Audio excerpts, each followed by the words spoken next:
Zamani hapa Dar es Salaam kulikuwa na mtu anaitwa DAWASA na DAWASCO. Mwae kusikia? Nilipoteuliwa kwa katibu mkuu mwaka 2017 nikakuta hayo madudu mawili. Katika miezi yangu mitatu ya kuwa katibu mkuu ilinipa headache kubwa sana. I could not understand what is going on.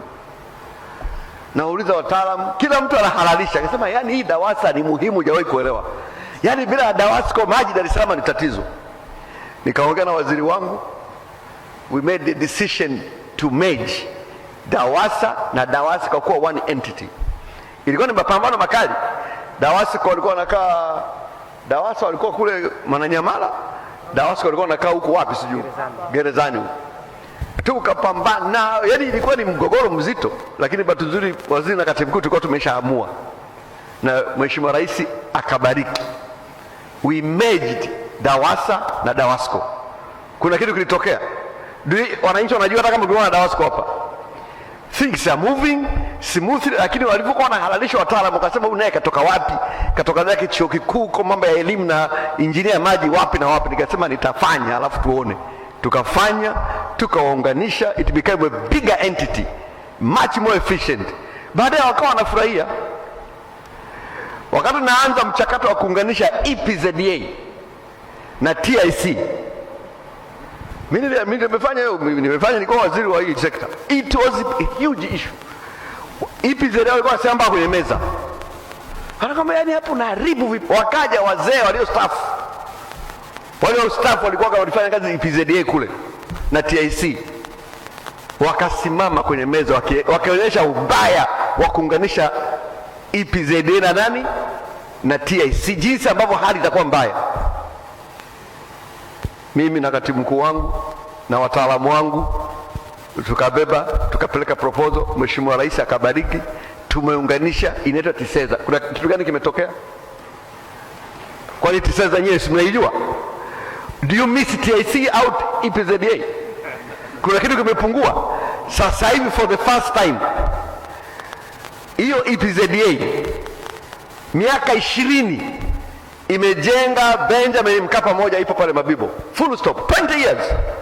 TISEZA ambayo tumeanzisha juzi already in a number of industrial parks within 3 months. Kwa hiyo ni woga tu. Tulipewa kuunganisha taasisi 10 na kitu. Kila waziri alipewa, of course. Kila aligawiwa, wengine huko wapi huko. Mimi nilikuwa waziri wa viwanda na biashara, nitaka niunganishe SIDO, niunganishe Kamatek. Kuna wadudu fulani wengi kama 8 hivi wanasumbua watu bila sababu za msingi. Bahati mbaya nikawa nimetoka kabla sijamaliza mchakato, lakini nilikuwa nawaunganisha hapa.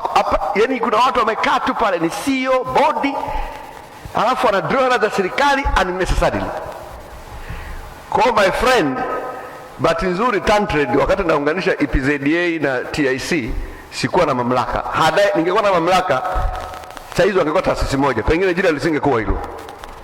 Kwa sababu as we speak, mimi hapa soma instrument vizuri.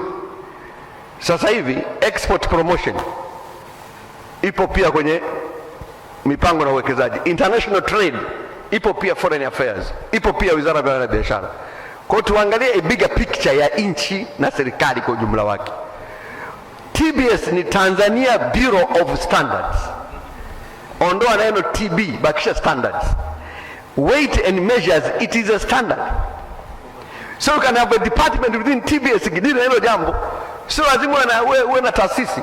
Unaona TBS hapa anashughulikia rumbesa unataka hiyo, hapa anashughulikia maji, hapa anashughulikia we have one entity. Tatizo Tanzania tunataka vitaasisi vidogo vingi vinaleta usumbufu mkubwa kwenye biashara.